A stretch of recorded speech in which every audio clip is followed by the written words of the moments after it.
This is Balitang Ilocos Online. Ang ginagamit na message ng Coast Guard at saka Navy. So very effective yun. At saka doon din dumadaan yung mga dun sa archipelagic sea lanes doon din dumadaan yung mga barko ng China dahil doon sa Sulu Strait.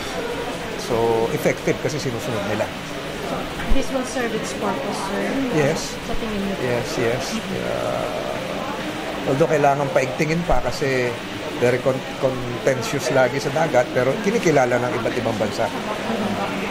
Sir, ano pong reaction natin sa latest na Post Asia survey? Challenge sa atin yun. Challenge sa atin yun. Oh. Ganun naman lagi ako. Oh, kahit nung 2019, ganun din. So, challenge sa atin yun to work hard. Sir, nandito ka sa Ilocos Norte, how do you intend to win the votes of our fellow Ilocanos? So, malaman nila kung ano yung mga nagawa ko na noon.